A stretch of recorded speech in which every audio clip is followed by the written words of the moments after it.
The sudden rise of temporary foreign workers in entry-level office jobs. The other thing I keep hearing are locals not getting any response when applying to hundreds of job openings. Thinking maybe companies are opening them, ignoring responses, then using them as proof of not being able to fill needs locally. Just a hunch. Greater than Abdullah Bilal, a licensed immigration consultant in Oakville, Ont, questioned why employers needed to look outside the country for admin workers. How is a Canadian company in an urban or semi-urban area not able to find an administrative assistant? Good question. If we can't outsource the job, we import the labor. If you're refused a job and it seems like they're targeting TFWs instead, lodge a discrimination complaint here. https://www.chrc-ccdp.gc.ca/n saw a company hiring new EITs with their cash for degrees masters at $18 per hour. Like barely above fucking minimum wage.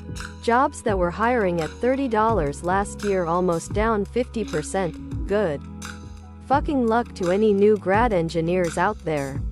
When we're being sold out, I always think of, it's a big club and you ain't in it. And the only problem with elections is someone wins. Mike Moffat, the time has come to upend Canada's temporary foreign worker program. Am I the only one who finds it telling that the image that best evokes the TFW is a Tim Hortons coffee pot?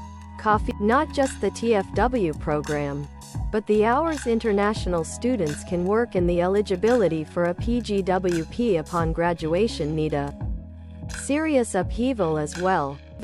If a business can't afford to pay workers a living wage, it's not a viable business. An American somewhere on Reddit was saying how the only jobs are available were retail and service jobs. They're lucky they don't have a TFW program. Liberals are doing a very good job of doing absolutely nothing but carry corporations to victory. The Canadians who benefit from this don't truly give a shit about Canada. They're trying to milk it dry and then they'll move off to retire on their mountain of cash some place warm. Costco Canada's hot dog combo is the cheapest out of global locations. My friend jokes that the price remains the same because they don't want to go up there and change it. Plus $300 in your cart. I'm very glad I don't live near a Costco because damn man I'd be unhealthy as hell. Living near IKEA, now that's fine dining. Burp, ah that feels better. Yes, I will have another $1.50 dog please. Only because our dollar is so shitty. Americans keep telling me about this fabled thing called the chicken bake, and I lament the fact that we don't have it here in Canada. Since 2015, less than 1% of permanent residents admitted to Canada have been through the federal skilled trades program. The LPC claim that immigration is essential for building housing in Canada is clearly misleading. Less than 1% of permanent residents. Ignore fake college students who aren't building shit. Entered through the federal skilled trades program. Meanwhile, about 7% of Canada's labor force is already employed in construction. Yes, not all skilled trades, but we can assume it's well above 1%. The Liberal Party narrative does not align with these facts. Canada is also cancelling the Apprenticeship Incentive Grant, AIG, next March. https www.canada.ca/n/services/jobs/training/support-skilled-trades-apprentices/grants.html. We now have an excess of trades workers and not enough construction.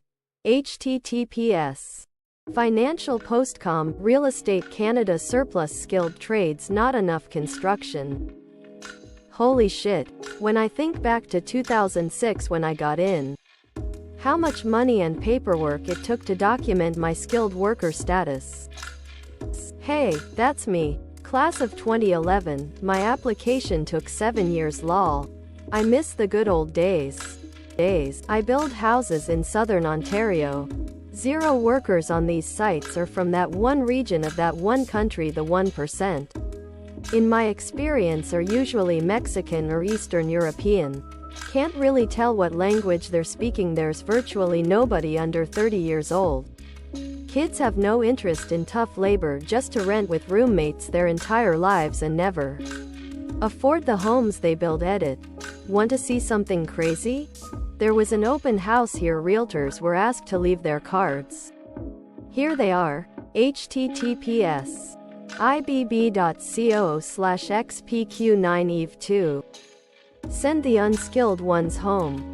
We're full. A housing shortage and sky-high rents speak to that. Library workers punched, spat on. Security incidents on the rise in public libraries, data show. Remember when libraries were used for reading and activities and were quiet places? One could sit down, do their studies, leave their things to go to washrooms or look for material. That is impossible now. Your stuff would be stolen instantly.